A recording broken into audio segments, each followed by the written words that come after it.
Hey, everybody. Welcome to the Grabbing the Brisket podcast. Hey, we thank you for joining us. So today we got a special interview planned for you guys and gals. We have Meathead from AmazingRibs.com coming up here shortly. We're super excited to have this gentleman on. We've had him on before. It's great to get to catch up with him again. We're going to talk all things tailgating, favorite tailgating stories, recipes. I know we got a lot of input from the listeners talking about. I guess we got a list. We got kind of like a top favorite stuff that John kind of compiled from all the listeners that chimed in. Yeah. So eager to get into that. But first and foremost, how's everybody's week been? Been great, dude. It's been I don't even know, man. Weekend. It's been a freaking. You came off an awesome weekend, right? A long weekend. Yeah, went out to Fredericksburg, Texas, then ended up staying in Wimberley for a while. So just a lot of just wine, good food, hanging out with family. Wimberley's nice. Wimberley was. I never knew anything about Wimberley. Went out there. It was really nice. The Blanco River runs right through there, right? So stopped in Blanco, went to the Red Bud Cafe. Okay. And it's right there on the town square. You know, it was awesome. Yeah. Bunch of bikers. So I stopped and had some food there too earlier this year. Mm-hmm. And I went to a little winery place there, but it was a pizza restaurant. And dude, it was pretty legit. I mean, you can tell it's a young, vibrant kind of community, you know what I mean? Like a lot of people are everybody's engaged. You know, it's kind of a place that you kind of want to stay and live. Yeah. You know? Well, a lot of people from Austin are moving there because a lot of Californians, John, are driving people out of Austin. Bro. So they're all moving to places like Blanco. Well, didn't you live in California? That was a long time ago. Yeah. Okay. So, a long time ago for me too. Listen, you can't, guys. Listen, you got here, and we do appreciate you did. So we welcome everybody. We're not biased, right? A little bit we are. I mean, I am a little bit. We are. Yeah, we don't. We welcome. I already am here. Yeah, sure. I mean, I'm just saying. Anyway, so you cook anything? No, but I was going to ask you, did you see anything weird? Like weird? I know Austin, that area, there's always... No, because I was in Fredericksburg. It was like just like so many freaking bachelorette parties in Fredericksburg. Yeah. A lot of it's white chicks with blonde hair and large rimmed hats. They're just all over bunch of hats. Just a bunch of hats. Yeah. Yeah. Went to the Winery. It's a winery with rhinoceroses. That was interesting. I never saw that combination. Yeah, when it's plural, it's rhinoceri. Rhinoceri. So were they like statues or something? No, there's like there was a rhinoceros right there, and everybody's just sitting outside drinking wine. There's a rhinoceros pen. Apparently the shtick is that some of the proceeds go to like rhinoceros preservation. You know how hot it is outside? Oh, it doesn't seem safe. Hot. Yeah, thank you. Put the damn thing back in the wild and be done with it. Like that, you want to. It's not hotter here than it is in Africa, where he's from. I'm telling you right now. But look, if you're trying to do good, then leave them alone. Okay, you're not doing anything about putting them in front of your storefront and drinking wine around the damn thing. Let's be honest. I'm gonna guess that it's a rescue. Okay. Yeah. Okay. Great. Hey, I rescued a grizzly bear. Come over here and drink some wine while it rips your freaking head off or something. Right. You know what I mean? Like I don't know what they're thinking, but people are just. They're probably just challenged rhinos, right? Yeah. Yeah. You know what I mean? Like they're probably just missing a horn, or you know what I mean? They can't put them out in the wild because you can do whatever you want. It was in the wild before you took it. I mean, I'm just saying, leave it alone. Unless it was like one of those like drug cartel animals that we discussed. Yeah, right. Pablo Escobar's cocaine rhino or something. Mm-hmm. Correct. Well, he had hippos, so I'm pretty sure rhino was not out of the question. Cocaine hippos, for sure. And meth gators. Let me ask you this: what would be a weirder pairing for a winery? What animal? What's worse than I bet a rattlesnake? Hey, play with our rattlesnakes while you drink your wine. And everybody's like it's like a rattlesnake church, right? Where you're like I believe, you know, and then hold this snake, and then it bites you, and then you get you're sinning. You got the devil in you. You're like, whoa, wait a minute. I got my finger. He died. Yeah. So they're like hamsters, like I don't know. I don't know, something man. Stupid. I don't know. I've seen the cat cafes, which is really disgusting because they all go into litter boxes. I'm like, no, I'm not. I didn't know it was a thing. I don't want that thing on top of me while I'm trying to eat my food or whatever else. It's got to smell like a litter box the whole time. It's called a cafe. Cafe. Cafe. Nice. Yeah, I don't know. This was called the Winery. The Winery. Sadness. There's sadness all day, all around. This is California just moving into Texas. No, it's not, James. No, it's we not. did not create this. Yeah, trust 100%. Me. Somebody from Texas was like, I'm going to catch that damn rhino. I promise you. Babe, you want that rhino? That's accurate. Hey, you want a winery? Bring that rhino. Get that rhino. Let's go. I was surprised that a lot of people don't realize that Texas has like wine country. Yeah. Like I guess we just know that because we live here, but like most people I talk to who are outside the state have no clue about, Fredericksburg or Texas wines or anything like that. We don't want to tell them. them. Think of it. Yeah, that's We don't want to good tell point. them. Good point. It's ours. All the wine there was terrible. I would Horrible. not recommend Disgusting. going. Ugh, gross. Horrible Nice. scenery. Nice. Yeah. So I'm famous now. I don't know. Yeah. I don't know if we can yeah. talk about that. I or saw the not, text. but, Don't worry, Go bro. ahead and let the cat out of the bag, John. No big deal. Just getting recognized in public and whatnot. Had a No big deal. Yeah. Meanwhile, in the group text, guess what? I got recognized. You know what? You don't have to make it like People that. recognize me at work all the time. I don't know what you're saying. Like, you here's go to what work and got Let's hear the recognized? story. Yes. Great. Yes. Okay. Pilot's like, "Hey, are you John?" I'm like, Wait, "Why?" is this at your work? I'm at work. Yeah. I'm like, "How do you know my Wait, so name?" somebody at work recognized you? Yeah. Do you see what I'm It's the saying? exact same thing you were just talking about. Listen, Dave. Exactly. listen, Wiener. Yeah. Listen, Linda. I didn't know this guy. Anyway, sorry. Go on. No, I didn't know because I Flew don't know for anybody. different at Pilot. airlines. And he's like, "Yeah, from Grab 'em into Brisket." I was like, "Yeah, that's me. Like, can I sign something for you? Did you or say should we that to take a him? picture?" Or You did not say that. no, of course I didn't say that. I was like, "Yeah, that's cool, bro. No, you did not. Yeah, I right. listen. Yeah, Yeah, right. I listen to me too." Yeah. Then he ran right straight into the laboratory and was like, Exactly. It's No. not a laboratory though. Yeah, whatever I it's- don't. lavatory. Laboratory. Yeah, it was where you go and make your Mr. Hyde and Dr. Jekyll concoction. No, I don't think he did. So he goes, hey, John, and you're like, yeah, and you're like, Yeah, basically. I was like, "How do you know my name?" Because I don't know any of the pilots' names. None of them know my name. But yeah. I was like, "Yeah, you know my name." He's like, "Dude, grab him into Brisket." He's like, "I've been listening for a couple years. I'm completely caught up." I'm like, "Let's go." That is amazing. Yeah, what it was was this dude's awesome. name? I want to say his name was Greg. You didn't catch his name. You're a I just horrible said person. Greg. You might be the worst You human think it's being. Greg or it is Greg? It's Greg. Greg. Craig I feel or like Greg? a lot of our listeners' names are Greg, Yeah. Greg. but I'm pretty sure it was Greg because he sent an email. Oh, okay, good. I told him to email me. So Okay, so he Did he did. send us a winner or fail? no, not yet. He should though. I'm gonna tell him to Yeah. do that. We're like best friends now, so it's Jesus no big deal. Yeah, great. We'll probably vacation Hey, together. John's We both like fly free. So. Hey, John's like a 5-year-old that goes out and meets somebody on the playground. Is like, got a new best friend. It's Greg. He's calling What's me. his name? I don't know. I don't think know. it's Greg. I think it's. We hang out all the time. He texted me. That is so funny because I asked Sissy stuff like that. Hell, she's like, "I got a new friend at school. What's the name?" I don't know. I don't know. We played together. Perfect. We've been playing Great. for 3 weeks. It's great. Hey, I'm proud of you, John. Anyways, he's a fan. But speaking of fans, real quick, we got a call in Yeah. from a fan. I was hoping we could maybe play that real quick. Sure. Let's throw it out there. Not a winner or fail, just a call-in. Just a call in. Just somebody Oh, checking in. I know what's coming. Hey guys, this is Greg. Sorry, it's been a while since Jesus Christ. It's Call gotta in. be Greg. I've been Okay. kind of busy. Just a couple of questions. I've been listening to about 4 or 5 of them this morning at work, and then on the way home right now. I just want to know, is Jan still a bitch? Yeah. Yeah, Greg. Yeah, Greg. Jan still is. You know that. Sorry, SOB. That's a different Greg. Oh, That's okay. the other Greg. The Greg that likes to call you a bitch. Yeah. I like how he said What? he has like a few questions, and it's just, is Jan still a But he bitch? just does one question. That's number 1, 2, and Yeah. 3. Hey, he goes, Yeah. question mark, question mark. You know, it's a couple of questions there, right? I don't know. Yeah, whatever, man. You know what? I am what I am. Matt That's like, saw it coming a mile away. Yeah, I did. I'm like Popeye, As soon as right? John queued up Yeah. a voicemail, I knew that was I'm coming. Popeye. I am what I am. Okay? Say it to my face. Uh, No, hey, man, it's been people good. love you. They love to hate I you. love it. I love Yeah. it. Thanks, Greg. Yeah. Yeah. Thanks. Hey, you didn't win any seasonings, but Call in again next week. give us your barbecue fail, Maybe and we we're should gonna. send him some anyway. You know, I think it's maybe we get a care package. Yeah. We all Long just, time listener. I'm gonna get like a half bottle of rub. I'm like, here, You're gonna get. here's No, a we should half. send him. We should yeah. send him a shirt, one of the shirts on our website with your face on it. Oh, that's a genius Yeah. idea. Let's do it. Yeah. Okay. Greg, I'm when still- you listen to this, send us a message and we'll hook you up. Yeah. Let us know your 100%. size. I'm still sending you a half bottle of seasonings that I've been using. Just Just combine let a you bunch know. of the leftovers in one Yeah. bottle. Mystery. Mystery seasonings. Good luck. No, that's awesome. Hmm. Yeah. So actually, there was who was look. So I got a bone to pick with you, John. There was I showed you this the other day, James, and I don't know who I can't remember his name, and maybe it was Greg. I don't know, but it wasn't. But it was a post where what was the post where he was coming out and basically said something like Yeah, it was on Twitter. the Twitter post.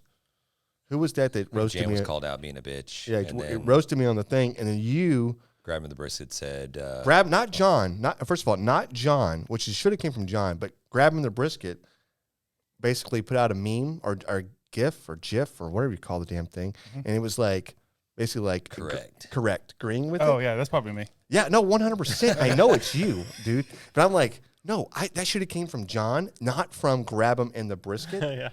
I get I'm it. sorry, I don't know if you know this, but I actually run all the Grab and Brisket it's social not the media. same. He is causing trouble because It's not the same, whatever else. But I'm glad. 'Cause I first read, I was like, dude, what the F, man? But I was like, oh, okay, I gotta get into this a little bit, because I've taken a back seat to social media, and dude, at first I wrote so many different things, like just so many different, just whatever, like, and then I settled on like a neutral, but also kind of like, I don't know, whatever kind of post. But he responded back. I know the name, and I should be able to say this out loud, but I just don't know. But anyways, I said something back, and then he said something back, and then dude, I went right back with it, But he was very positive, and it's like one of those things, like you just don't, like I don't ever take offense to it. No, because they all actually love you. No. I know that. I don't know that, but they like you. They tolerate you. They tolerate me. It's fine. But the only thing, dude, I wanted to roast you, John. But if I did, I was roasting Grab 'em the Brisket because it wasn't at.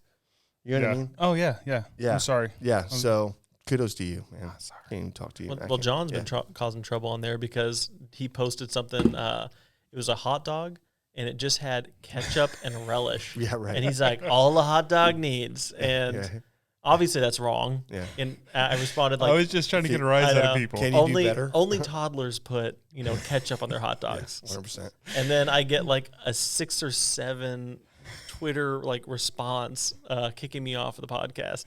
Oh, really? You? Yeah. No, it was him kicking me off. Relieving him of his duties. Yeah. You're done.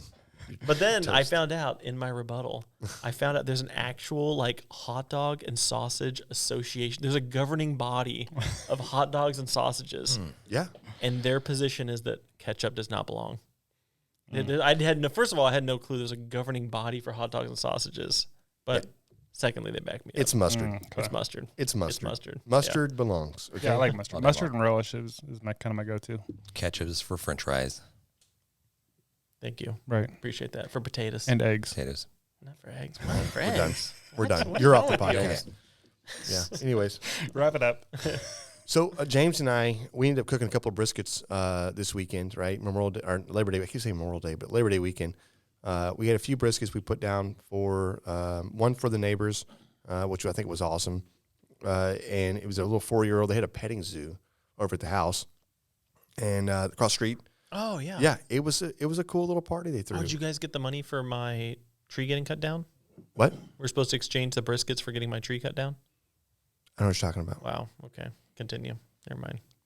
What is happening right now? I don't know. You're talking. I'm just going to tell about the briskets that we go cooked. ahead. You're going to talk about the money that we don't know about. Go ahead. So we cook these briskets. But we go over and it was a big party they threw.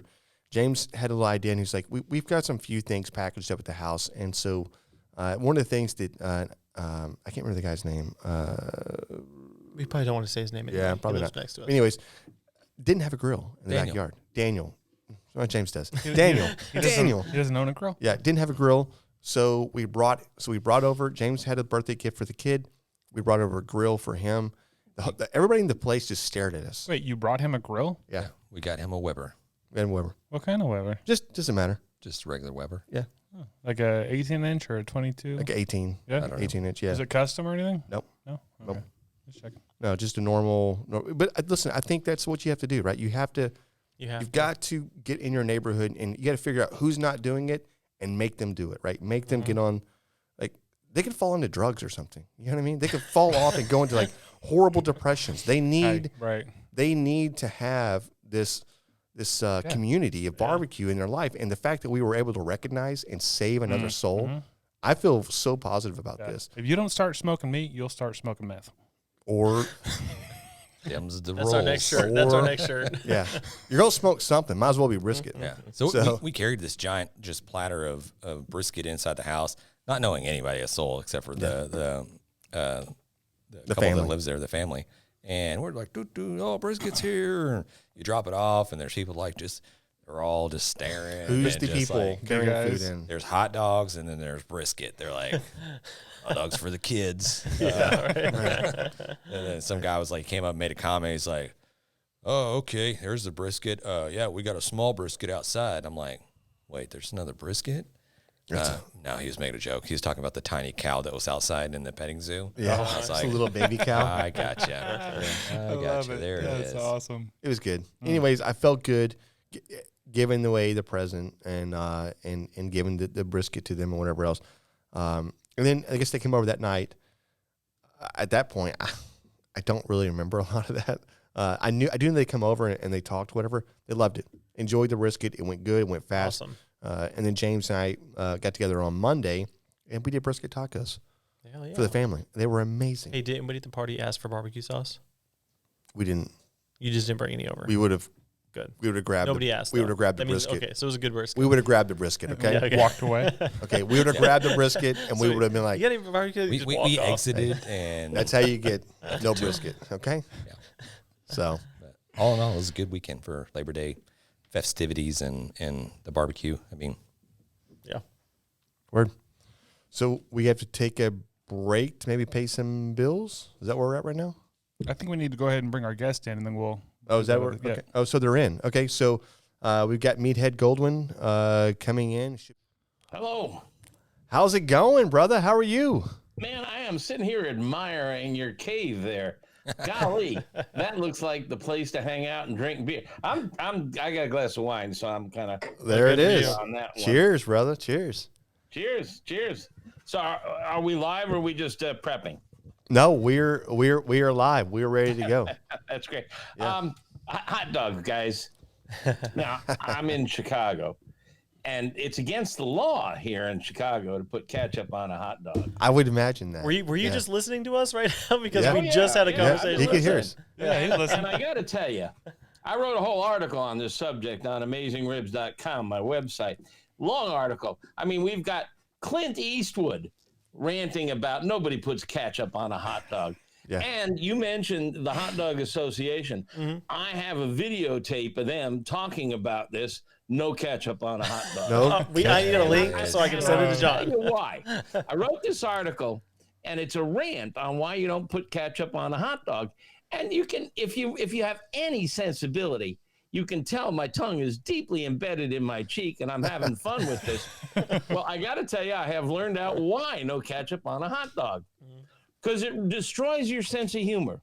People who read this article and they like to put ketchup on a hot dog get really irate. The worst emails I've ever gotten are about my article on no ketchup on a hot dog. I swear to goodness.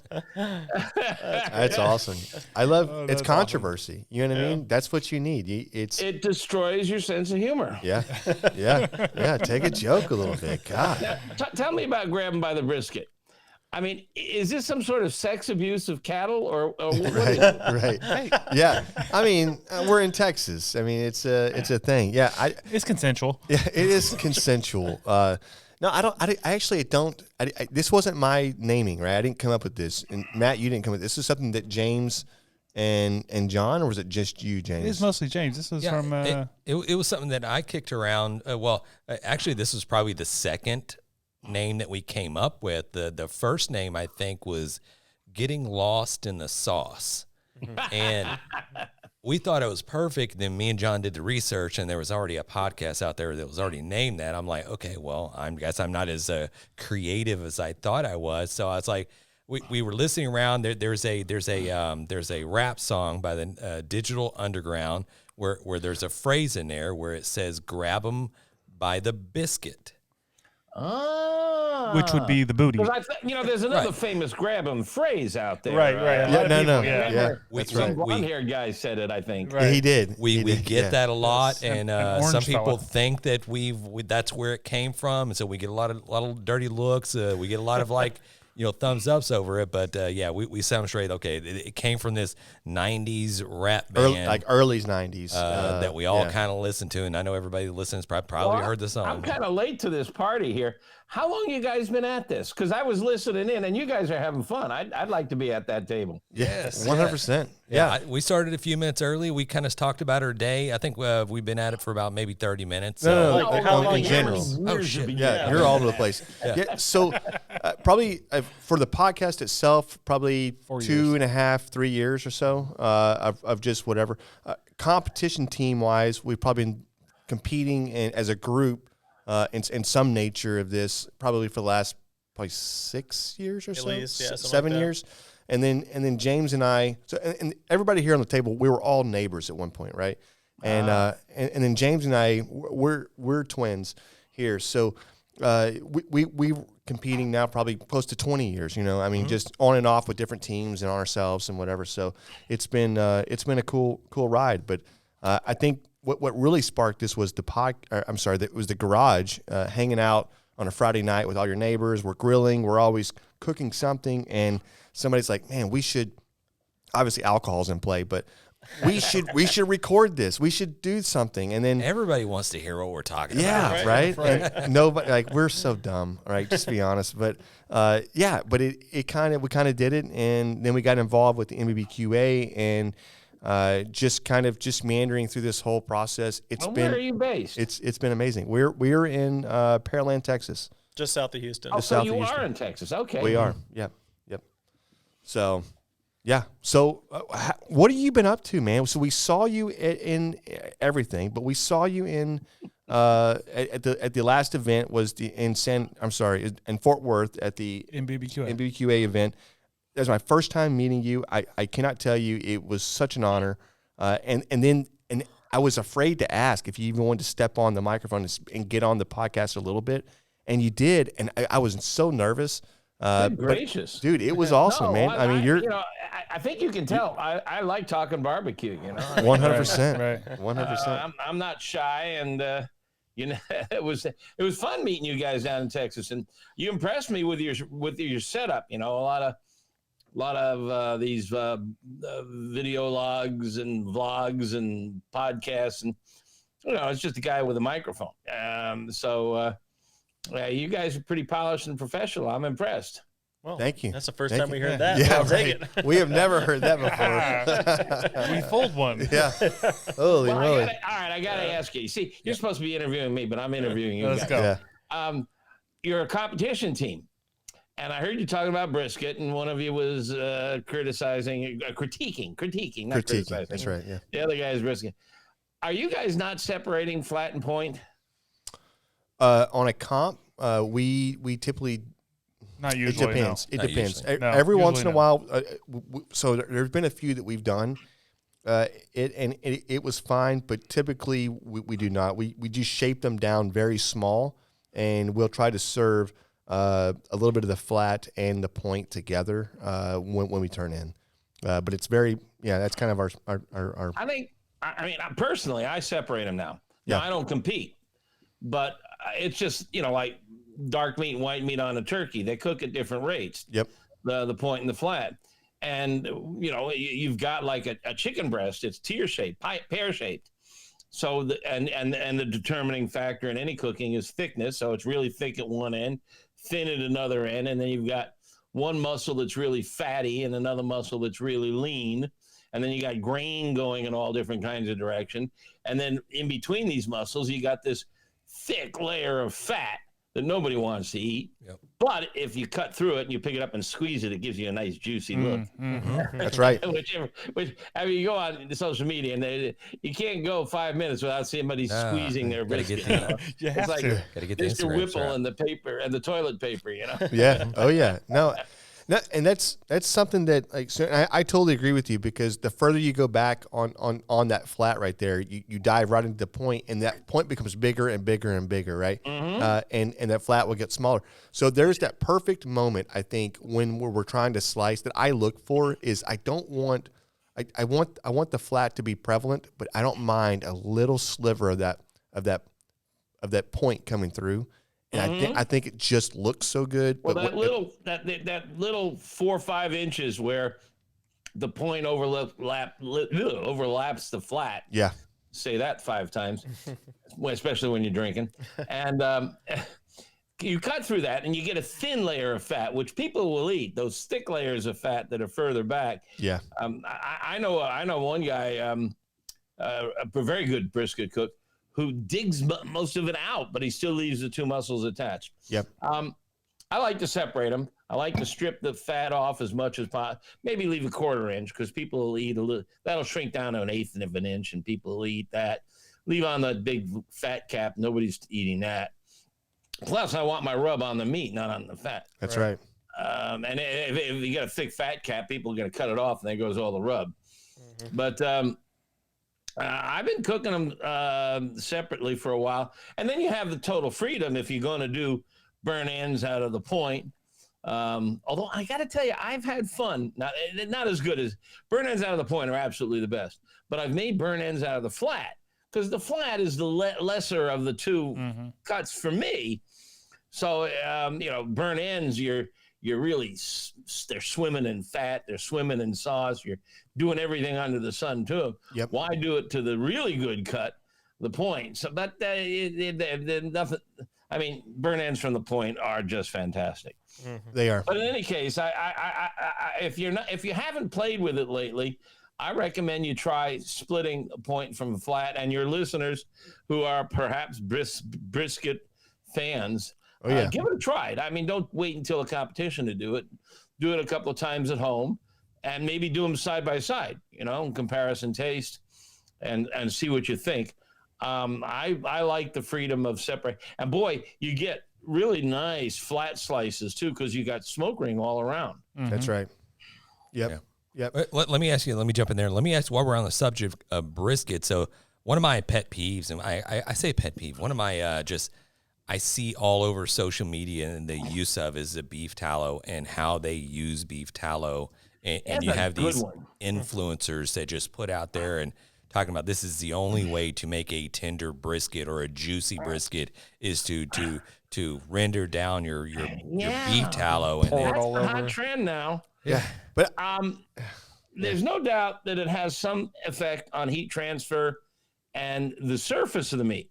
But something everybody has to remember when it comes to that tallow on brisket or fat caps, fat is oil, meat is 75% water, oil and water don't mix. Exactly. Now, marbling within the muscles, like you have a lot of it in the point, less in the flat, but that marbling, the fat within the muscles, intramuscular, it will melt and will enhance flavor and juiciness, and it's fantastic, and you want as much of that as you can get, which is why you try to buy prime meat whenever you can, when you can afford it. The flat, which is leaner, tends to be drier. But you can't get the surface fat to penetrate into the meat. It just runs off. Every single drop. I mean, there's zero penetration. Maybe a fraction. The surface of the meat may look smooth, but if you look at it with a microscope, it's got lots of cracks and crevices and a few pores. But the fat cannot penetrate more than a fraction of an inch, not even a 16th, maybe a 32nd of an inch. But it will, that 32nd of an inch is the surface, and it will distinctly alter the surface. And you were talking about bark earlier. It's going to affect the bark, but it is not going to affect the interior. It's quite the trend. Next year it'll be clarified butter. The year after that it'll be pig fat. Who knows? Right. That sounds good. Yeah. Well, so I mean, right now, one of the things that I think that I've heard of that people do, they're not talking about, and which I think is weird, but they're doing their injections, but they're not doing injections with beef broth or bone broth. They're doing it with chicken broth, and chicken broth in your brisket. How do you feel about that? I don't know. I could see beef broth in my chicken, but Frankenfood. Think about it. Yeah, I'm not having these visions of the cow. Cluck, cluck, cluck, cluck. That's awesome. I get it. You want moisture comes from two things. Everybody thinks of water. You inject it, you got the liquids, the water. But a great deal of your moisture comes from fat. And you can inject it with just plain water, and that'll increase the water solution. Or you can inject it with beef fat or chicken fat. Did I say chicken fat? Chicken broth or beef broth. And you can inject things with butter. I mean, how did Butterball get started? Yeah. But you're just looking to add flavor along with the liquid, and chicken broth is kind of mild, kind of neutral. I use it in a lot of stuff. I mean, you guys probably use it too for rice and couscous and stuff like that. It's just better than plain water, and I think that's probably what's at there. Beef broth has a very strong flavor, and if you use too much of it, I think your brisket will end up tasting like pot roast. Yep. I've had some fun playing with pork fat and bacon fat, and of course duck fat. There are all different fats you can play with to enhance the bark flavor. I've injected turkeys with butter. It's tricky. You got to wait for the meat to warm up before you can inject the butter. Otherwise, the butter freezes up and clumps up. Mm-hmm. But that's a good move. That's a pro tip right there. That is definitely a pro tip. Because I think chicken breast. But if you try to inject it cold, the needle clogs up because it chills the needle right away as soon as you stick it in there, and the melted butter solidifies. But if you start cooking and get the temp up to about 100, I think 90 or something is the melting point for butter. Get it up to about 100, and you're still, you're taking it up to 155, 160. So you're not there yet. And when it hits about 100, that's when you get your needle out and you start poking it. Mm-hmm. Let's go, man. That is a great tip. I've never even tried that before, but I can guarantee you next time I cook chicken and I'm injecting, I'm doing that. So thank you. No, we've definitely injected some chicken before and had issues with it. If you're cooking chicken, one of my or turkey for that matter, is there's always an aluminum pan underneath for me. I'm capturing those juices and the fat that come down, and I'll have small spring potatoes down under there, Brussels sprouts, carrot chunks, and a little water and a little fat. You put that under the bird, and what happens is for the first part of the cook, the water kind of steams and simmers it. And then the water evaporates, and the oil that's there, plus any fat that drifts from the bird, it fries. And so now you've got chicken fat flavored potatoes that have been fried underneath the chicken, and your Brussels sprouts and your carrots. Boy, those are good. Yeah, those are really good. And you can do this with a rotisserie too if you're doing a rotisserie. We got to hang out. Right. We got to hang out and cook. Just come down to Texas. Yeah. I mean, so where do you live? Chicago. Chicago, right? I'm in the suburbs of Chicago. Okay. I'm in a town called Brookfield, famous for its zoo. I have my own cage. I'm actually flying to Chicago next week. He's not going to tell you where he lives. Don't come on too desperate. I'm going to be in Northbrook, Chicago, which is I know where that is. So that's where I'm going to be. I'll be there for a couple of days, and then I'm flying back on the 14th. So, I tell you, if you were saying about where I live, don't give away. Google Earth. There's Google Maps, but you can click over and it becomes Google Earth with photographs and Street View.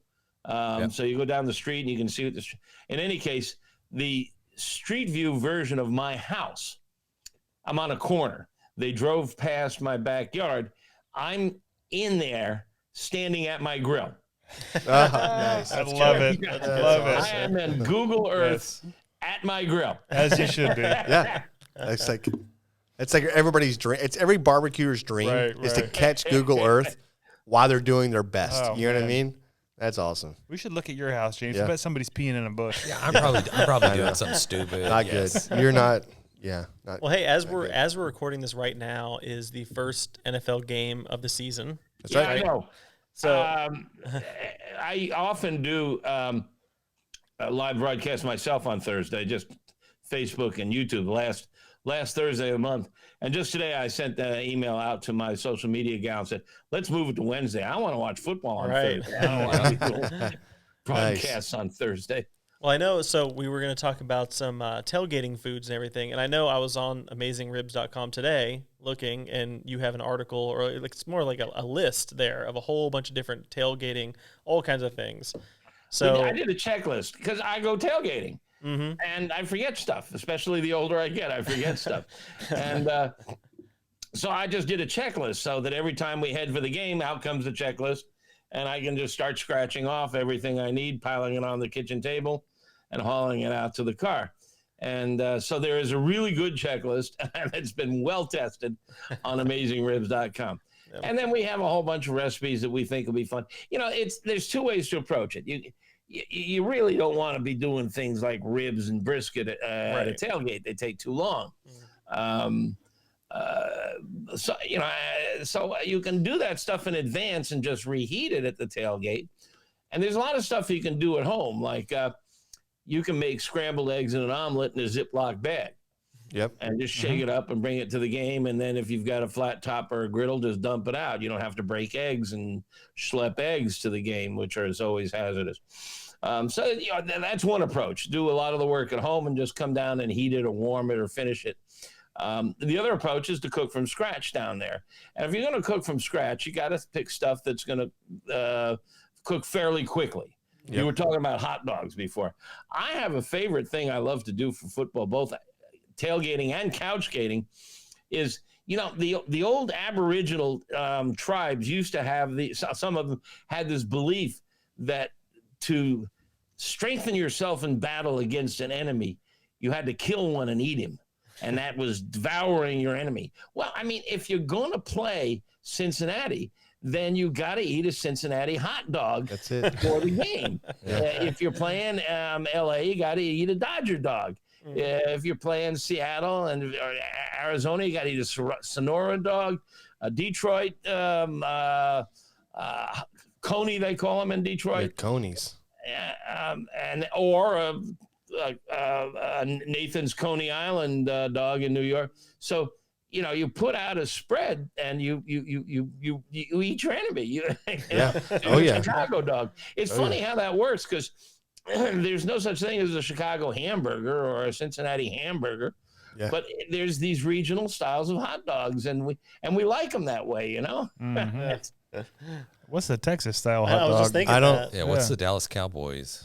I don't think the Cowboys have a hot dog. Well, there's a fine sausage chili dog in Texas, and of course the Texas hot guts is what you're famous for, which is a beef or beef and pork smoked sausage that I've got a recipe for, but I got to tell you, it's my least. It's not there yet. Okay. It's good. So I published it, but some of those hot guts I've had down there were just awesome stuff. That's awesome. Okay.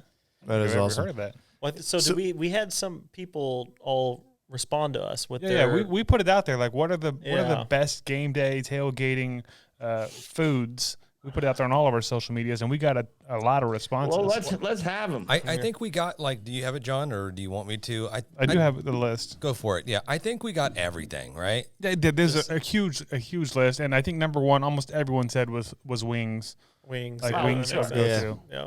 Wings are a thing. While you pull it, you already have it up? That's right. Okay, never mind. I was going to say, like, I was kind of blown away. I went to U of H Rice college football game, and Rice does not really tailgate. They wear sweaters and they fold them over their necks, and they're very hoity-toity. Okay, Rice, however, they're smart kids. Yeah, right? U of H. I walked through the parking lot and I was like it was freaking amazing, because we were at Rice Stadium, dude.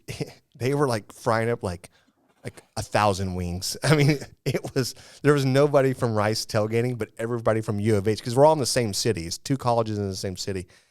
Everybody was took over. Yeah. And so the guy, I walk around, the guy was like, "Hey, you want 20 wings?" I'm like, who the hell asked anybody for 20 wings? But yes, I'll have some, sure.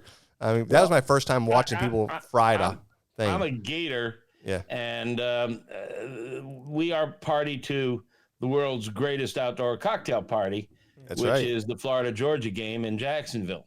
Yeah. Neutral territory, they call it. And that is one massive tailgate and cocktail party.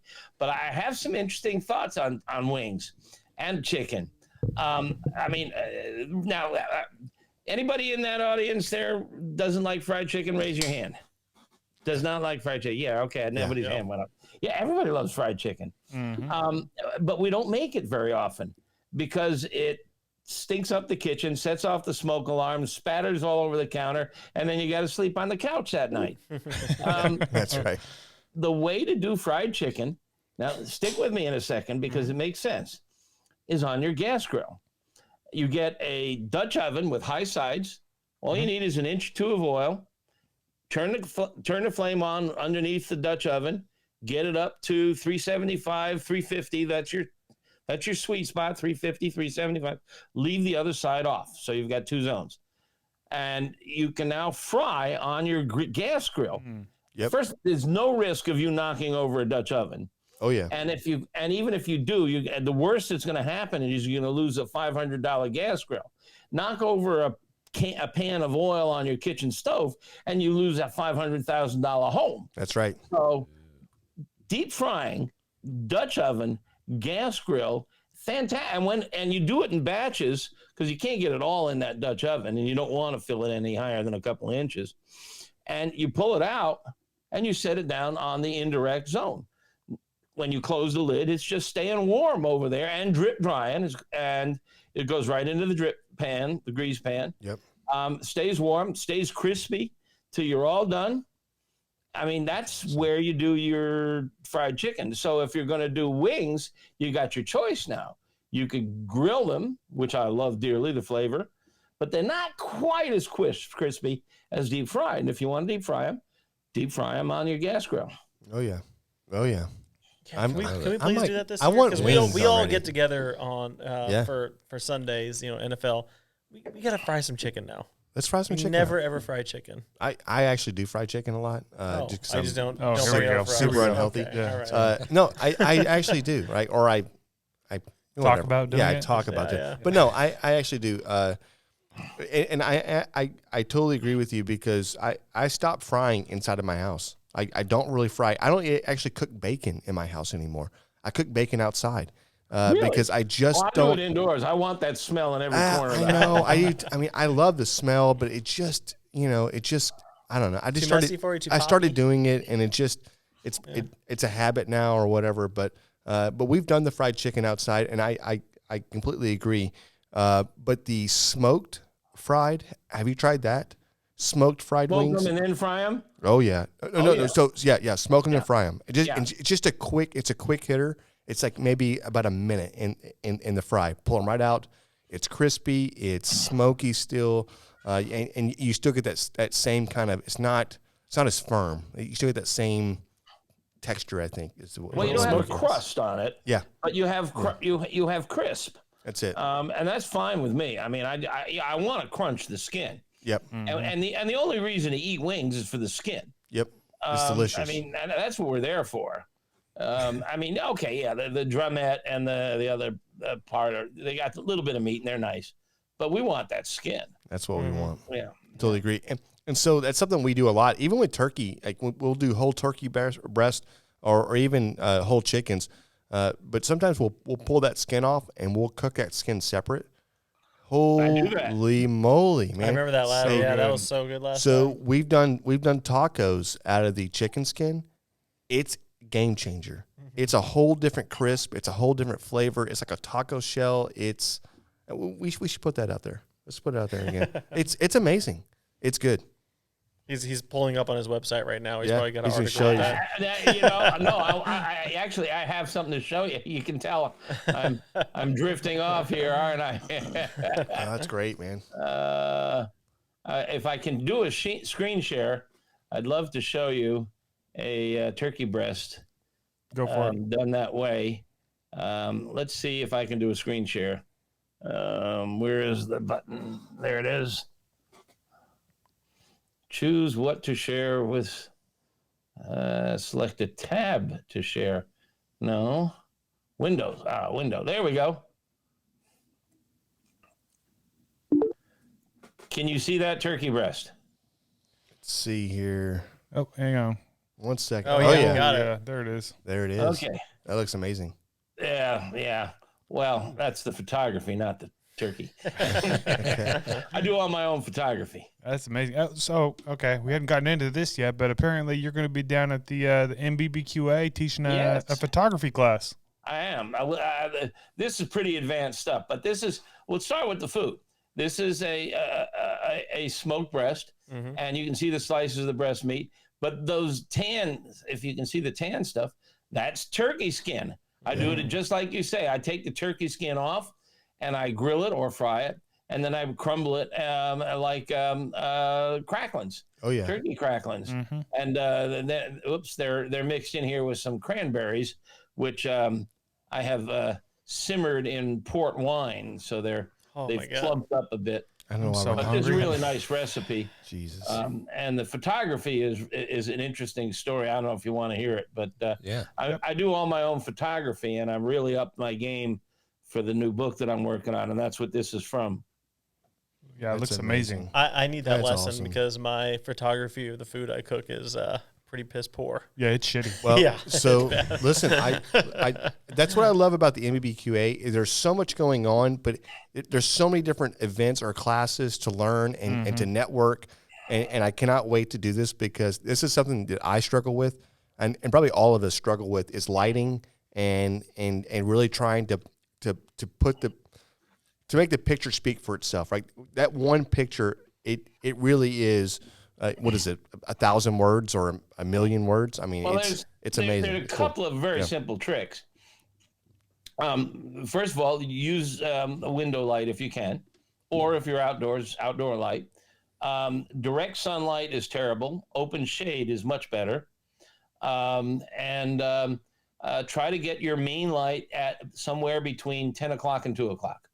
That is behind the subject, not behind you. Okay. Never use the flash on your camera.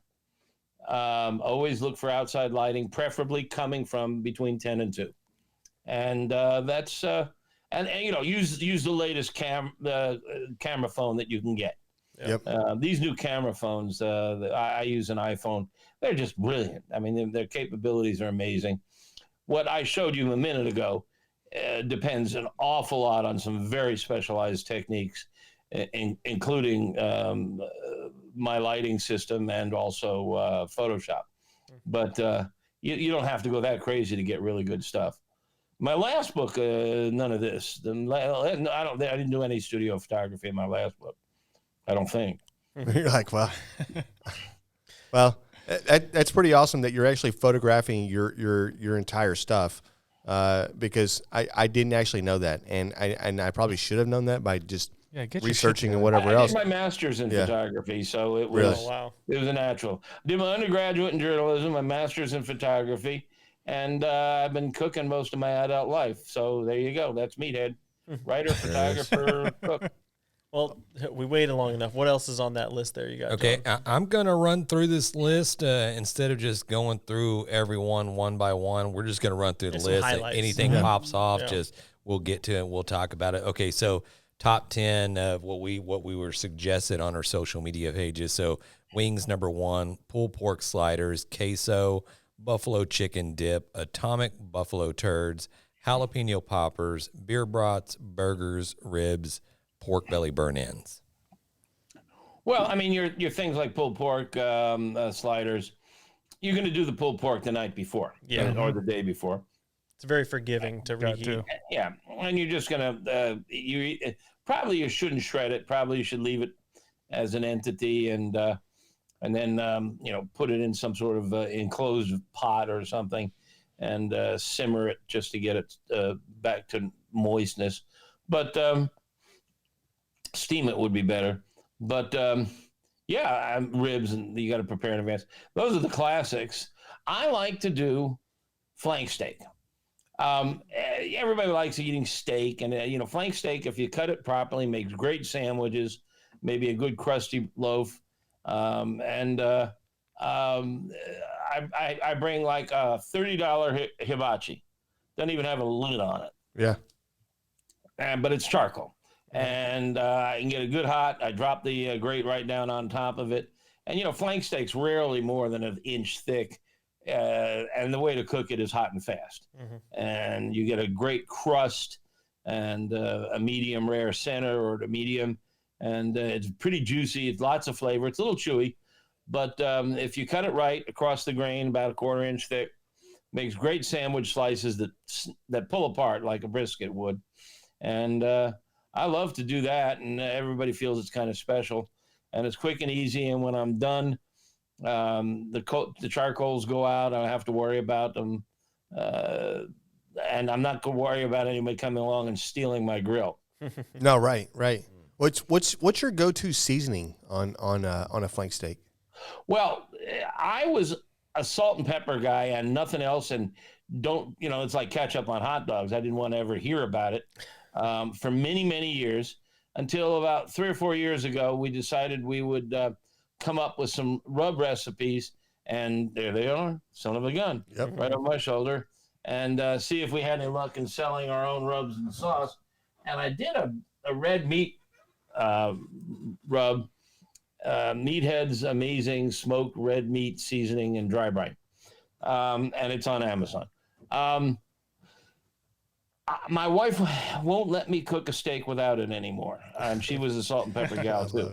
I love it. It's just got a whole bunch of really good, tasty stuff in there that can take the heat if you hit it hard, and it just works. It's a great set of flavors. Otherwise, salt and pepper. Yeah, I mean, good beef doesn't need much. I mean, most meats don't. I mean, fish. You cooking fish? Just get the hell out of the way. Just let it speak for itself. Yeah. I cannot agree more. I went to a buddy's house, and they had made some like almost it's fajitas or whatever, but they did it just on a flat top grill, or it was like a discata, and I was looking at the season. I was like, okay, what do we got to put on there? And it was just salt. It was the first thing they added to it. That was it. And I kept thinking to myself, like, well, obviously you're gonna do something else to it, right? And no, there wasn't. And it was so good. It was so fresh tasting. It's like I almost missed it because I'm so used to pouring all the seasoning on everything, right? And I'm thinking to myself, like, I don't need all of that. You know what I mean? They were amazing freaking tacos. Salt is the magic rock. Yeah. Salt is different than anything on your spice rack. First of all, it's just 2 little tiny atoms, sodium and chloride. Yeah. Sugar is 26 atoms or 23 atoms, depending on which kind of sugar. Garlic is even bigger still. Black pepper, forget about it. But salt is just 2 little tiny atoms. And when they get on the surface of the meat, they get wet. And they get electrically charged, ionic. And they can penetrate. They can go past that 1/16 of an inch. They can go all the way to the center, and they migrate down. It's not osmosis. It's diffusion. Everybody says osmosis, not osmosis. And it can get down into the center, and it can amplify flavor because what it does is it denatures the proteins. It mucks with their formations, and they can hold more water because of the action of the salt. It doesn't pull water out. It pulls it out for a little bit, and then it goes back in, and that's when it sucks in the sodium and chloride. And I've got still pictures that show this on the website, a sequence. Boom, boom, boom. You can see it. Salt goes on, water comes up, salt goes back. Water goes back, and there ain't no salt left. Yeah. But salt does that. It amplifies flavor. It takes it and turns it up to 11 on the dial. And it holds moisture. And it doesn't alter flavor. Garlic and pepper, they alter the flavor. That's right. Salt just amplifies it. So it's special, and there's nothing else on your spice rack that behaves like it. That's why I love hearing from you, because nobody explains the science of it better. I always learn something scientifically about cooking meats. I'm a geek, man. Well, there's a lot of that in the book. If you've seen the book, oh yeah, half is a science book. Look, this is 2023.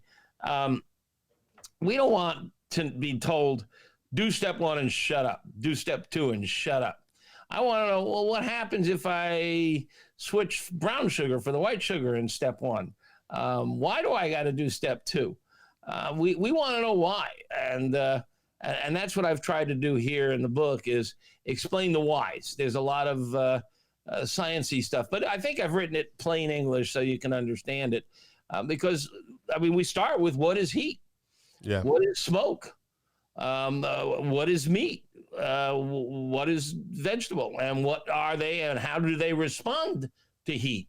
And how do they respond to smoke? Yeah. And, we try to dispel some myths. I worked on it. There's a small byline underneath mine. Professor Greg Bolner of Boston University, and he's our science advisor. And he explains stuff to me frequently and helps me explain to you guys. But we've had some fun doing some fun experiments. He was the first to explain what happens during the stall.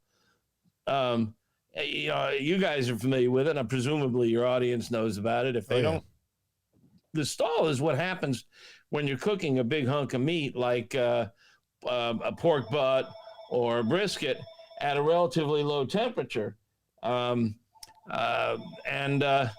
It stops cooking at a certain time. All right, guys, I got to ask you, is this pre-recorded or live? No, we're pre-recorded. Pre-recorded. Good. Can you edit? Because that's my wife calling. 100%. Yeah, we got you, brother. We got you. Hey there. Give you a chance to get a beer. Yeah. Grab one for me. Hey, we're No, I'm in the 42 middle of minutes it. They're on hold. 32 minutes into the interview. It's gone overtime. 42. I'll call you. I'll see you later. I'm sorry, guys. My wife's on the road today, and we usually call each other when we're on the road. So No, I don't. no texted problem. her, and I said I'd probably be on this broadcast between 8 and 8:30, and we've run a little longer than that. I don't mind. I'm having fun. I know. I couldn't believe it. I just looked at it. I was like, told we've her been I'd talking for probably over be 40 free minutes around now. 8:30. Yeah. Yeah. Well, when you get a once in a lifetime opportunity to get Meathead on a podcast, No, it's not We once just- in a lifetime. Yeah, well, this is well, twice. we don't the know. second time. Second time. Oh, it is the second time. Well, that's true. right. I'm getting Yeah. old. I could die You know any what? day now. Hey, all right. Listen, we got to let him go. We'll have him on tomorrow. It's fine. It's fine. All right. No, I'm still here. We can talk longer. yeah. The only thing I didn't know on that list, what was the turd? You said something turd. The atomic A buffalo turd. I don't know what is is that. atomic buffalo turd? Do you know this? Isn't that course. is that a Greg Rampy thing? I'm not familiar they've with been this. around for 100 years. I got the Okay. recipe on my website. Yeah, there it is. It's It's a song. ground meat and bacon Yeah, and hot yeah. stuff, and you go look up the recipe. Yeah. It's been around for 100 years. Okay. We're gonna make some this weekend. Oh, they're yeah. fun. Everybody loves them. Yeah, Oh, It's yeah. kind of a sausagey thing. You got to find a buffalo. That's all. No. I love it. It's so stupid, John. So you're working on your second book right now. What's this process look like for you? Like, is it grueling? Is it something you can't let go? It's like it's a passion. Well, it's both. It's I was a journalism major, so I like to write, and I've written extensively. My book and the website. There's hundreds of articles on the website I've written. Sure. But writing a book is a big job because an article might be 500 to 1,000 words. A book's got to be 120 to 150,000 words, and if it's got recipes in it, you should probably have a minimum of 100. And you got to test them. You got to test the hell out of them. You got to test them on charcoal, on gas, on pellets.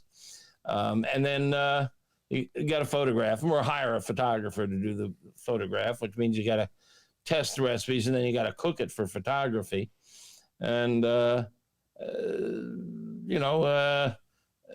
I write because I write this sciencey stuff. I've got to be accurate. I have what we call first readers. The first readers are the first people who look at the manuscript and tell you, well, you got that wrong, son. And I hear that.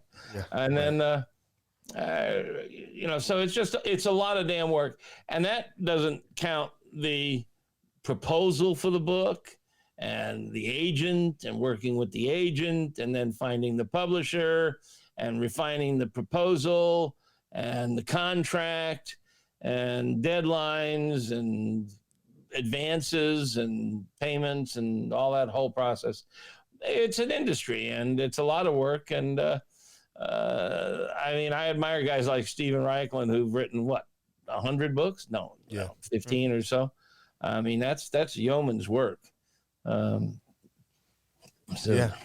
cannot agree more. I think everybody has this, and maybe I'm saying this because maybe I have or whatever, but I think everybody has this need to get words on paper, right? To get their thoughts on paper. And I've struggled with this through my life a little bit, and I've written, 10, 15 pages of something, maybe up to almost 35 pages of something, but there are always thoughts, right? It's hard to put everything together, and I've always struggled with really just trying to formulate the plan and the execution of trying to really just put together a short, a short book or short something that just whatever. I've always struggled with it, and it's an art, and I think when you have the words in your head and you have that literary way of just putting things out there, I think it's awesome, right? And I think it's a masterpiece. Everything I read right now it's not a masterpiece, but it's somebody else's thought, somebody else's word, somebody else's narrative. I don't know. I'm intrigued by it all the time, and coming from a person that can't do it, right? So if you can't do it, I talk about it, right? I talk about this. I'm on a podcast. But listen, I'm a huge fan of this, and of you.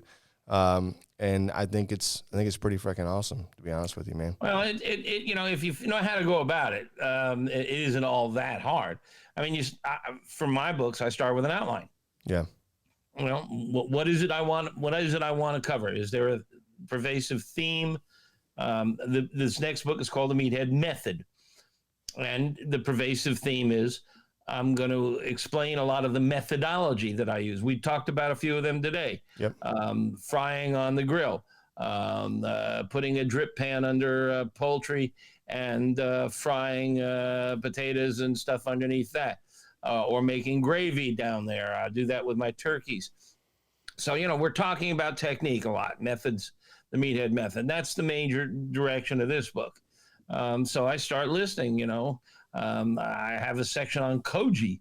I have a section on MSG, and how to use them and what they taste like and stuff. So and now you got to fill in the gaps.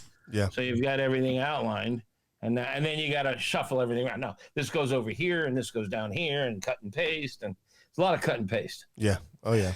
Yeah. I was not any cut and paste. I was trying to formulate thoughts that it would just go through, right? And I did a rough outline, but I'm just saying, like, it was very difficult to keep the flow, and I got myself completely just out of whack, I think, and the thoughts were so jumbled that sometimes, like, in my head I had it right, but once I put it on paper and I read back through it, I was like, this is I'm talking about three different things. Well, that's because you didn't start with an outline. Exactly. I thought I had an outline, but you're right. You're right. They're saying, actually, there's books on how to write a book. Yeah. Right. Well, I need to read one for dummies. How to write a book for dummies. Right. It probably is how to write a book for dummies. I'll bet you anything. Yeah, there is. Google that. There is.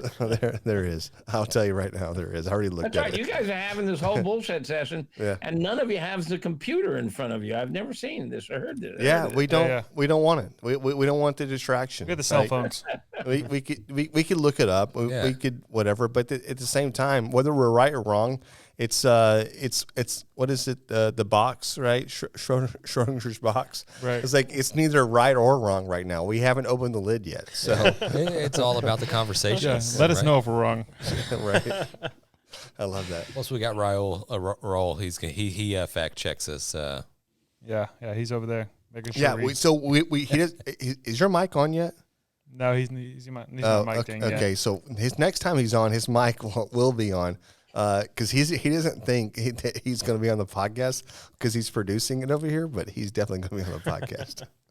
So when do you expect this next book to be out, available to the public? It's on schedule for spring 25. Okay.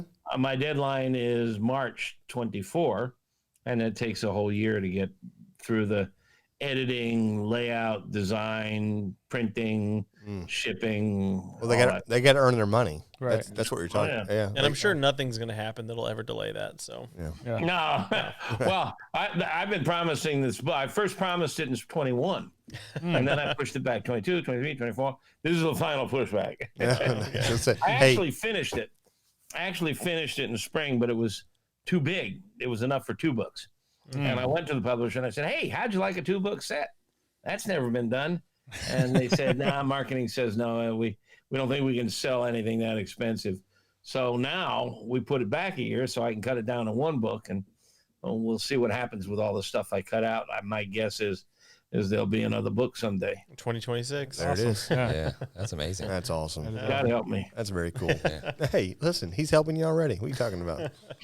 Yeah. Cheers. Hey, so you did say you're drinking wine. Is that true? Yeah, I got inexpensive German Riesling. I was a wino before I became a barbecue guy. I mean, officially a barbecue guy. Yeah.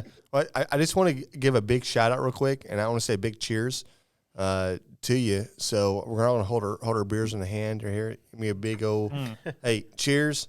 I appreciate the fact that you have come on, that you've said yes to us Twice. delinquents Why would over I say here. no?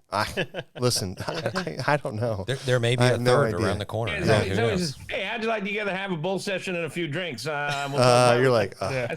I don't know. Yeah. Doesn't All right. sound So, fun at hey, all. yeah. hey, Meathead, if folks do want to go ahead and go buy the first book, I think everyone has already bought this book. I know we I already have have it. it. Yep. Or if they want to get your seasonings or your sauces or anything, where do they find it at? How kind of you to ask. The book is called Meathead: The Science of Great Barbecue and Grilling is the subtitle. It was in every bookstore, but it came out in 2016, so it may not be in every bookstore now, but it should be in a lot of bookstores. It has sold 250,000 copies. 1%. Most cookbooks are lucky to do 10 to 20. So it's one of the best. It's, I believe, second only in popularity to Stephen Reichling's Barbecue Bible. So I think it's the second most popular. Of course, Barbecue Bible's been on the market 20 years, and mine's only been on the market. Oh, you're going to Yeah, pass yeah, it right that's up. right. Hey, yeah, you're going to Give pass me a them. chance. If you do the And then we have 3 rubs and a sauce, Yep. and they're really good. I worked hard on them. I'm really proud of them, and they're on Amazon. Yep. Okay. Slow and Sear, the grill company, has them. A couple of websites that sell rubs and sauces carry them. Old World Spices sells them, but they're on Amazon too. Okay. And I don't sell them. I mean, anything other than that, and we don't even sell them actually. They go direct from the manufacturer to a company that puts them on Amazon. Yeah. Then the book is sold by Amazon. I don't want to be in the retail business. Yeah. Plus, we review products and services, so I can't compete with, I'm not going to make a grill or something. Right. Not yet. You say that. No. I mean, it would ruin our credibility as a reviewer. That's Right, true. Right. That's true. Okay. I can see that. I mean, we don't take any guest posts. I get every day 3 or 4. How would you like me to write an article for you on gardening or on briskets? No, we can handle it. Yeah. But 100%. so we don't do that. And usually when they get those requests, it's from a guy who wants to plug his website or his Right. company. And then, we don't take junkets. People offer me a free trip to come to Macon, Georgia, and see them making grills. I say no, thanks. So we try to keep ourselves square. That's awesome. Yeah. I mean, in your position, and listen, I know that we're cutting it close here or whatever else, but I would say in your position, that's respect, because a lot of people out there would not do that, and they it's would. just a change of times, man. Yeah. I'm an old school journalism school graduate. I went to right. J school, and in my day, that was the rule. You could not have the paper would fire you instantly. I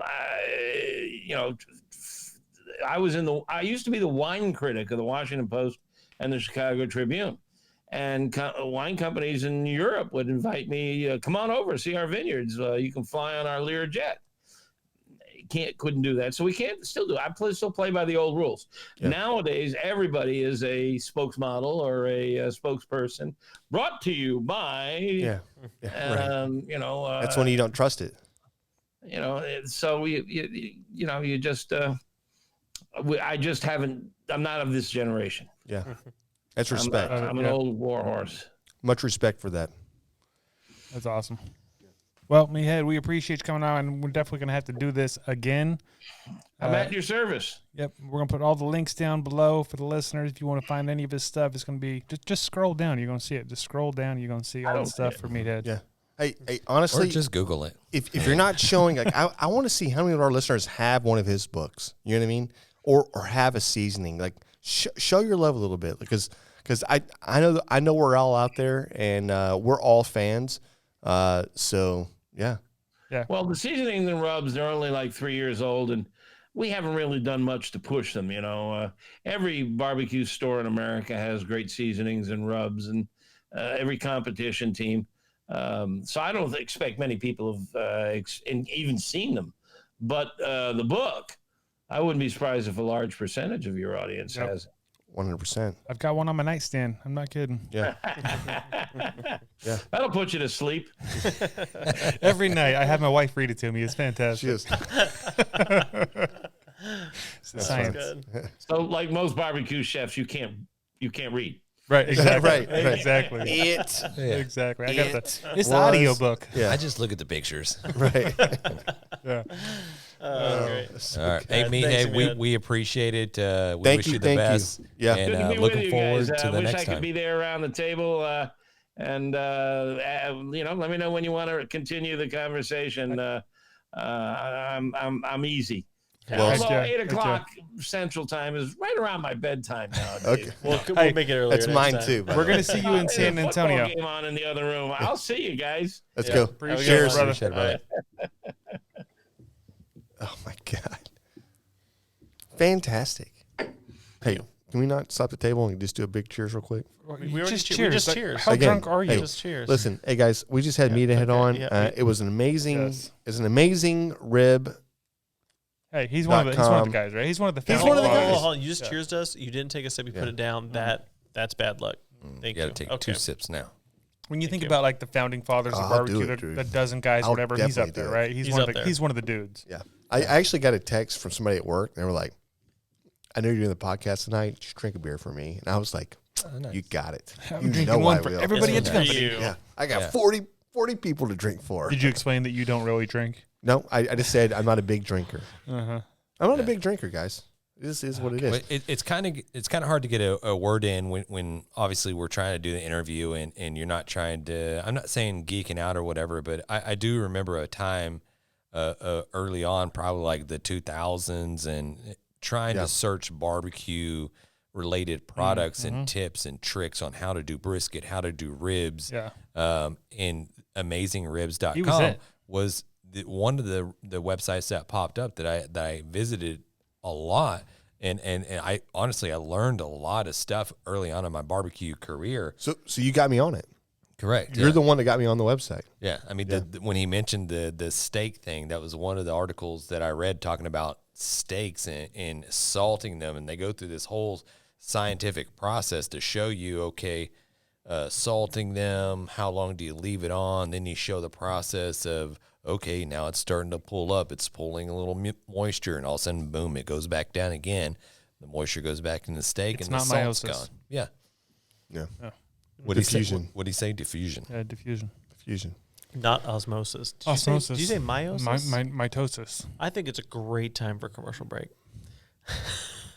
You know, smoking meats isn't just cooking, it's an art form. The aroma, those deep flavors, the patience, it's a whole experience. And behind every great artist, there's the right set of tools. If you're aiming to build your own barbecue pit or dreaming of a custom design tailored just for you, SmokerBuilder.com has your back. Led by Frank Cox, their expertise is unmatched. Offering blueprints, kits, and insights, they turn every barbecue dream into a flavorful reality. Imagine your backyard, the center of attention, and at the heart of it, a smoker that's uniquely yours. It's more than just equipment. It's about crafting those unforgettable moments, and with the guidance of Frank and his team, you're setting the stage for magic. So whether you're a seasoned pitmaster or taking your first steps into the smoky world, head over to smokerbuilder.com, fill up your carts, and be sure to use the promo code GRABTHEBRISKET in all caps to receive your 10% discount. Smoke on. Threw down some ribs last night, used the Chicks That Smoke spicy rub, mind blown. Dude, that's what I'm saying. Like the Chicks That Smoke spicy barbecue all-purpose rub, dude, it is a game changer for sure.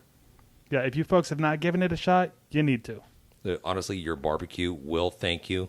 Chicks That Smoke, it's at sucklebusters.com. Bro, you know that new Dalstrong knife I just got? The ridiculously sharp one that I almost cut myself on? Yeah. Yeah, me too. But seriously, made such a difference in my grilling. Every cut is so clean and precise. And it's true what they say, a sharp knife is actually a safer knife. That's accurate. And if our listeners want a new badass knife, they need to go check out Dalstrong. We got a discount link below right in our podcast description, and just be careful, they are sharp. Dalstrong, a cut above the rest. Hey, this is Russ. This is Kyle. This is Michelle. From the Infectious Groove Podcast. Join us every Monday for the most fun you can have with a music podcast. The Infectious Groove Podcast uses a positive and fun approach as we take time every week to share our jammy jams, then dig into a thought-provoking topic discussing all decades and genres of music. You can find the Infectious Groove Podcast on all major podcast platforms, or you can head to infectiousgroovepodcast.com to find us there and subscribe. We might have a controversial opinion here or there, but we always have fun with it. Oh, I'm sure I'll say something dumb. Subscribe to the Infectious Groove Podcast, part of the Oddpods Media Network. Hey guys, Frank Cox here from SmokerBuilder.com, and I'm back with another edition of Frank Knows What's Wrong With It. So in the last edition of this segment, we talked about my food is too smoky. And this is usually a complaint that you're going to get from someone that you're serving barbecue to that really doesn't have any barbecue experience, really. And so they're looking for something that's really clean tasting, right? So what we're going to talk about this time, last time it was focusing on offsets. This time we're going to talk about like drum smokers and vertical like charcoal smokers. What happens is, especially in a drum smoker, we're burning much less air and we have to have a much cleaner type of fuel that is mostly already combusted. For instance, charcoal. The way they make charcoal is they heat this stuff up until all of the moisture, most of the resins, and all of that stuff is gone from the lump, the charcoal. And so it just is like this black carbon stuff, if you're not familiar with it.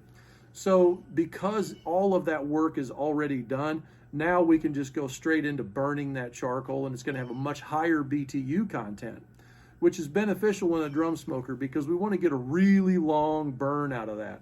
So drum smokers such as the ones we make, like the Super 55, typically are best when they're loaded with lump charcoal and you light the very top layer of that charcoal and it burns downward like a fuse.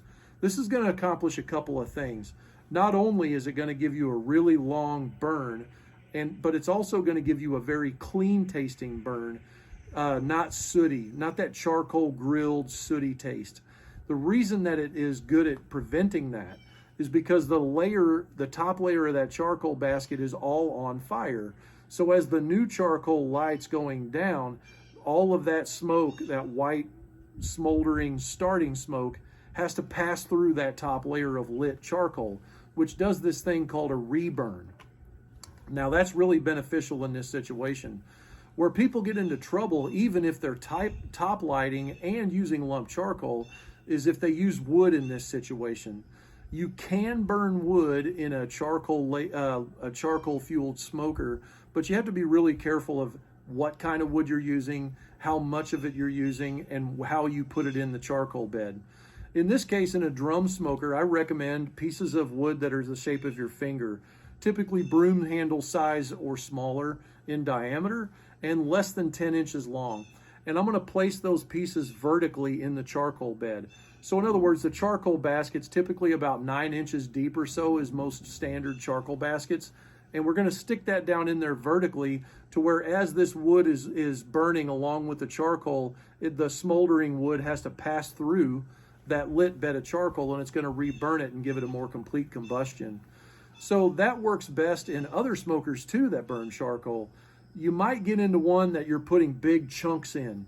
The big chunks of wood are usually a bad idea because you have to, if you've got a massive coal bed, like in a big sheet tray in a vertical reverse flow or a deep basket of some kind that you want to get hours of burn time out of, you can't just lay a chunk up on top of it, because that whole chunk of wood has to light on fire before the charcoal below it can light on fire. So anyway, my advice would be to make sure you don't soak your wood, make sure your wood has low moisture content, and then put it in strategically to where it's not too much surface area of wood on fire too early in the cook. Anyway, appreciate it. Send your questions in, and I really hope you enjoyed this episode. Have a great day. So if you have questions for our buddy Frank Cox, send them in. He's going to answer all your questions about barbecue, anything. Like, he knows all about all the barbecue smoke. Not even barbecue anything. You can literally ask him anything. It's true. Just please send in something. Yeah. Why are we here? No. What Let's is the keep meaning? Let's keep it barbecue pit smoking related, right? Not chain smoking cigarettes, right? We don't have those questions. I want to hear all the questions. No. Yeah, Is please. the Earth flat or is it No, round? we're not. We don't want Earth flat. Can we get past What- the ice what- wall? That's what I want to No, know. there's nobody can get past the ice You didn't wall. ask him yet. What we're looking for, right, and which we just went through, is just, hey, any problems you're having with your Right. barbecue smokers, anything going on, Why isn't it flowing right? that's right. Why Ask is my Frank. smoke dirty? Right. Why That's is my bacon getting crispy but my shrimp is still undercooked? Right. That's right. Yeah. Why That's actually a good. That's actually a good one right there. Yeah. Why Well, does my I'm wife surprised. love Nope. Rick's brisket over mine? Nobody loves God damn it, brick. Rick. What am I doing You wrong? say brick or Rick? Rick. I think you said brick. Rick the brick. Yeah. Anyways, okay. That's, yeah. So sending your questions. Yeah. 434-829-2299. There it is. I remembered it. You remembered it? Yeah. So sending your questions. 434-829-2299. Don't screw it up. 2299. Or send us an email, info@grabbingthebrisket.com, or hit us up on the website, grabthebrisket.com. Hey, but we're just go to the website. Just quit messing around and please come to the website, grabthebrisket.com or grabtheminthe.brisket.com. But go to the freaking website. That's where it is. That's where the magic happens. Let's go. Yeah. Okay. Speaking of magic, it's time for the hot off the grill barbecue news. No, you don't have to do that. It's so weird. I like We to do it it. every I like time. to do it. I know. Okay. We always say you don't have to after somebody does some shit like that. Right. Yeah. So, just to recap, they're still doing the Rubs of Honor. You can still sign up for the NBBQA Conference. NBBQA, we just mentioned this with Meathead. We sort of did. They just announced their classes lineup. So all the different classes, like I mentioned, he's going to be teaching a food photography class. There's a whole list of other classes. I didn't even get to go through them all yet, but they look freaking awesome. I'm going to Meatheads. I need it. Yeah, we're gonna have to spread out. We're gonna have to I divide and need conquer. that one, though. Yeah. Then you do that. I'll do a different one. Yeah, that's what I'm saying. We're gonna have to You split need up. it, Like, too. yeah. You Let's could be too. honest. Maybe you two should go The to two that of one. us. I in just this need podcast you need to it more listen. than anybody Oh, else. definitely. Yeah, okay. I'll go. I want to go. Anyways, I'm going to so be that's sitting by going the on. pool. Hopefully there's a pool.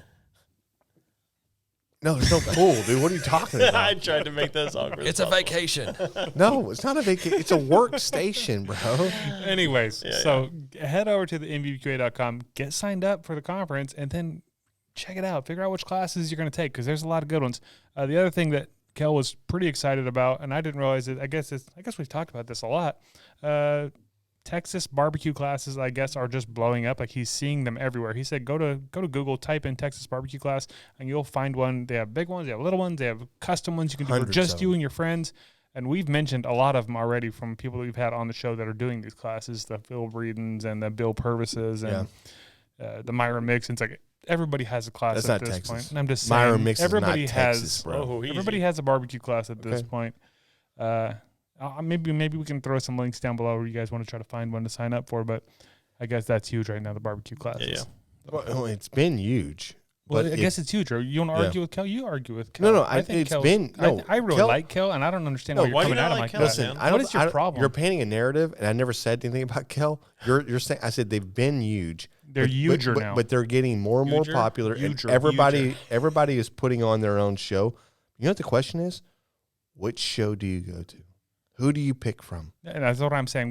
Maybe we can come together with a list. Maybe we can put it on our website, grabthebrisket.com, a list of classes that we would recommend, because Or Jan. Some badass We do our own show. Now we're one more person that has a show. You know what? That was actually Welcome to the show. If you want me to read the text, he said maybe you guys should host a few classes, betting you'd have a packed house. So he actually did say that we should do our own little classes or whatever. But Okay, I would sign on to a show, and I'm not going to lie to you. I would sign on to doing one of these, but I will tell you right now, I will only do one a year. And when it is, we're not going. It's not going to be some bullshit 8-hour course where you go and sit and watch somebody talk about whatever. We're gonna put your ass through the fucking gauntlet, and you're gonna be. Hey, we will kick you out of the class. You have after you paid if you don't are not up to snuff. We're gonna run you. We're gonna run you through how to do it and whatever else. But then we're gonna run the whole thing as a competition, and you're gonna get your first taste of a competition at own master chef. That's right. And listen, you're gonna have to sign a fucking waiver. That's right. You might fucking bleed. You might burn yourself. I don't even know what's happening. But, dude, I think that would be epic, by the way. Is that the end it of does the sound fun. That's what I got for the barbecue. Yeah. Okay. Hot off the grill barbecue news. There it is. Brought to you by the NBBQA Barbecue News Magazine. Hope we see you at the NBBQA conference. Okay. And as I always say, this is not the perfect segment. No. Segue? Nope. I say it on purpose because that's the way I've been saying it now. To go into the Grab the Brisket beer review. Beer review. You didn't do that right. That was wrong. Wait, what just happened? And now y'all own that motherfucker. So, okay, great. Sign us up. All right. What we got? I think Matt found something for us. I mentioned I had traveled through Fredericksburg, Wimberley, Blanco, and I stopped into Austin to visit some friends. This is the funniest looking can I've ever seen. I went to the St. Elmo Brewing Company. It just says Carl. It's all their beers just had a name like that. It was like Carl. Russell's name. Carl. So it's the Carl Kolsch. There it is. Kolsch? Kolsch. Okay. I think this is what our buddies over there at From the Middle was just talking about. He was over it in somewhere in Europe where Kolsch is like the thing. Kolsch, yeah. Kolsch, So this is a 4.6% alcohol by volume. The can is It's very just red, white, and blue. It is. This thing has zero smell to it. This is just like a very drinkable beer. I literally smell nothing. I smell a little like skunkiness. Let me see. Yeah. Shouldn't be. Let's try it.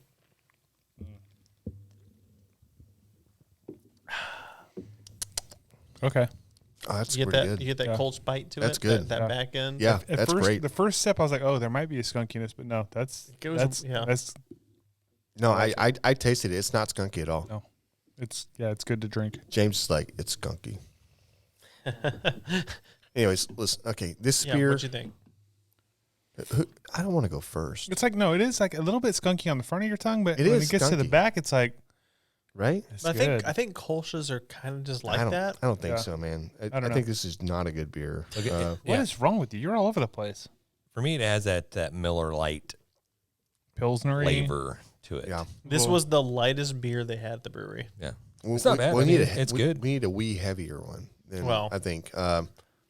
So if I had to judge this beer on a scale from 1 to 10, which basically right now I do. That's literally what we do every time we do right, beer that's reviews. exactly So what you're gonna I'm going to do. go with a. Okay. Is this the place with the rhinos? No, that was winery. Okay. Yeah. It's a 6.4. 6.4. It's a 6.4. Okay. It's a 6.4 beer. It's a good beer. That's pretty middle of the road. But that's where I'm at. It's a middle of the road beer. There's see that. some stuff driving it down right now that I just don't care for. Yeah, And I'll say too, very small brewery. I could drink this 10 was of a them. small little brewery. Listen, I could drink 10 of these and Yeah. I'd feel phenomenal. But I mean, the alcohol by volume 4.6, it's got to go up. Like you're creating a very neutral, very like low alcohol beer. Great. Then your freaking flavor needs to taste better than this. You know, in my opinion. No, I like this. I like No, this a lot. it's not a bad it's not a bad tasting beer. I'm just saying you need something, right? And in a world where we have like a million different beers getting created every single day, set yourself apart a little bit, raise the alcohol volume, also take care of the skunkiness. There it is. I love this can. Yeah. It's still I could drink 10 of these. I'm not saying I couldn't. I just don't want to. Maybe they got like a TED or something like that that's like 8% alcohol by Well, volume. they had sours. Okay, and let me everything. ask you this. Yeah, what do you got? What name would it be if it was the high alcohol. No, this is a Carl for This sure. would be the Jan. No, it'd be the No. Bartholomew. Bart. No, Either Rick. yeah, the Rick. The Rick's always got a lot of alcohol in him. The Rick's the alcohol-free one. Yeah, no, the Rick's got alcohol. I'll go next. Yeah, go. It's very drinkable, very crisp. I'm giving this a 7.4. I like this beer. I liked it. It does have that little bit of a skunkiness. Are you but only? I kind of like it. Are you only I giving kinda it like that because you brought it? No, And are you being biased? no. We'll see in a second. James, go next. 7.1. Pretty close to my score, Jan. I didn't ask for anything from you. Matt. Just No context. no needed. other context. 7.1. John. This thing does have a weird little skunkiness to it, but I dig it. Yeah, I know, I kinda something like it about too. it, I like it. It's not like over the top, like what the hell's wrong with this? It's Give like us a score. skunky and then good. I'm going 7.8. I like this a lot. 7.8. I would drink the shit out of this. This is not a 7.8 beer. For you? No. For you? No. For Jan you? just doesn't understand what a Kolsch tastes Right. like. Yeah. Okay? Oh, He can't appreciate it. You need another Coors Light. Yeah. Hey, you know what? Here's to you guys in the grabbing the brisket. Beer review. See how we did that better, James? Thank you. Cheers, guys. Yeah. I'm trying to bite my tongue from saying slide into, but We're gonna mosey on in. No, you don't have to say anything. Just head gotta- on over. Hey, you actually don't have to head anywhere or mosey in anything. You just got to say it. We're Just- gonna wander No, right on in. You don't have to. Just trot into Yeah. the old. The people Nope. are already listening. There's no so trotting. Just go into you it. Just gotta go. I don't. Why is this a tuned. hard thing for y'all? This is a 5-hour podcast we're on. We owe money at the end of this damn thing, guys. This is freaking weird, right? We have a barbecue win/fail. Let's go. We don't know which one Let's it is go. yet. I think I do. This one was submitted on Instagram, which, Yep. by the way, when you want to submit these, you can email us. You can leave a voicemail. Yep. You can leave a random comment on anything that we post. John, what's And the we will number? grab it. 434-829-2299. Guys, call that number if you want to dial in. If you want to go to Instagram, you want to go to Twitter, if you want to go to, I don't know, Facebook or whatever you want to go to our website and post it from there. Our website has every link that you can go to, grabtherbrisket.com. The There it is. voicemails do go to the top, though, just so you know. They do. Yeah, But- they're better. John hand selected this one, so I'm assuming that means it's going to be a really, really great Yeah. win/fail. I don't know. It's, He probably did. I just, Yeah. it's one that I found. This is from dogdadbarbecue_JKU. Okay.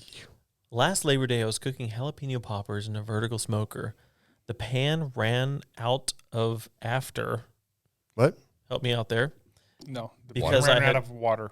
Okay, he probably must have meant water. Mm-hmm. The pan ran out of water because I had cooked something else prior to the poppers, and the grease from the bacon ended up starting a fire, and I had to get the fire extinguisher to put it out. The fire destroyed the cheap smoker, so I had to toss it after that. I'm still more upset about losing the jalapeno poppers than I was cooking more than anything. As you should. Listen, Yeah. as you should. First of all, what kind of smoker was it? I'm guessing it was a char grill. Or It had to like, be a or like char one of grill. those Yeah. Dynaglows. He said vertical, right? Yeah. Did he say vertical? Yeah. So what would be a cheap vertical smoker? Charbroil. Oh, yeah, it had to be something like that. Dynaglow. He got this thing at Walmart. You know what I mean? Probably, yeah, it's probably a propane with Yeah. the little wood chips. Slow I cool. want to know and what you're he's right. cooking on He now. corrected. He said the pan ran out of water. He Right. corrected it. Yeah. Dude, and you know that people are just sitting waiting for those poppers to come off. He's like, That's dude, why hey, it's worse. the That's why it's poppers worse are than coming, the man. poppers. And everybody watched him put them on. Like, the poppers are coming, man. They're going to be bussing. Listen. Everybody had a couple drinks. They're just waiting for those poppers. And all of a sudden, He could run out with a fire extinguisher. Yeah, right. Yes. I do see the fact that, like, hey, this thing burn up and whatever. You know, hey, some advice. Don't put those jalapeno poppers directly over the flame. Yeah. I know you got a vertical smoker, but just have the charcoal on one side, put the poppers on the other I side. just- Yeah. That when they drip, it's not dripping. Don't let on it catch fire. on fire either. Yeah. I just want to ask a Just don't question let it, really quick is, are you sure the poppers weren't bad? Are you Salvageable. are you Did he light are you this sure on did fire you, to cover it up? Yeah. He put the fire extinguisher to him, so I just wouldn't don't need know him, what to probably. say. I just- What was his like, name? Did you send a picture? Dog Dad Barbecue _ JKU. Can we just Okay. call him Dog Dad? You can call him Dog Dad Barbecue. Dog Dad? What Dog do you- Dad Dog underscore Dad's getting something, JKU. though. Hey, Dog Dad underscore JKU. Guess what you just won? Sucklebusters. Everybody wants some Sucklebusters. Let's go. And you know what? Hey, get a little bit of like a pork rub or something. Sprinkle that on your jalapeno poppers. A lot of people just go and buy the pre-made jalapeno poppers and just throw them directly on the grill. They don't do anything to them. Put a little bit of sweet seasoning on there. Anything for like pork And money. Give it a little nut. Yeah. 100%. Yeah. Well, I love it. And you are now entered into our end of the year giveaway. And it's going to be badass. do not sleep on this. We've had so many entries, and just for submitting this right here, you're automatically entered into our giveaway at the end of the year, which is right now is like $2,400, $2,500 in prizes right now. It's a different giveaway, but Different one. it is going to be a very good giveaway. Yes. So they're not entering the There same is a giveaway that's going on right now that this is separate. That's ending in, I don't know, like another week or so. Yeah. So if you haven't entered that one, go to any of our social medias or to our website and enter that giveaway. But this end of the year giveaway, it's just for the folks that have sent in a barbecue winner fail and have been played on the air. So it's a small pool. So if you want to get in on this one, that's what I'm talking about. I actually didn't What realize happens that. if we pick the same person more than one time, John? Can't do it. Extra entry? yes, 100%. I So like if you that. have another one, send it in. If it's good, we're going to use it. Mm-hmm. 100%. If you make up shit, we're gonna know it, and we're gonna burn your freaking house But down. if you say Jan's a bitch at the end of it, you will get at the played top for of the sure. pile. Yes. Yeah. right, 100%. okay, John's like, that's 5 extra entries. entry. You guys don't know how excited I am for next year's giveaway. I've got so many plans, but we'll save that for our end of the year when we do our Christmas beer review episode where we just drink all the beers and we'll announce the next year's thing. But this one's badass, so make sure you get entered. Sending your wins, sending your fails. 100%. And I will tell you right now, the 2024 entry we're talking about is when you win, we all show up at your house and we party with you for a freaking we party with you for a freaking week. We burn everything. We can't cook nothing, and we eat all your groceries. Okay, Entry fee is $2,000. and you're welcome. Okay. Are we showing up like Publishing Clearinghouse Yeah. with just Yeah, balloons? that's it. And, Giant check. Hey, Yeah, just hey, with backpacks. Giant grill. We live here for a week. Right? I brought a Weber. Okay. Yeah, that's gonna be so good. We better end this episode. Yes. Let's go. Do the thing, James. Yeah. Hey, guys, it's been great talking barbecue with you. Peace. Let's go. Thanks, everybody. We've been great.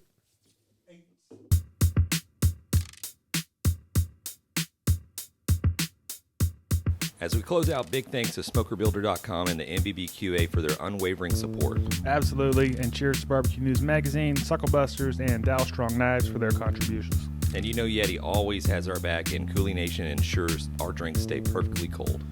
Lastly, props to Cambro Manufacturing and, of course, the Spicy Nut, the Chicks of Smoke Seasoning. Thanks to all for powering this show. Until next time, keep smoking.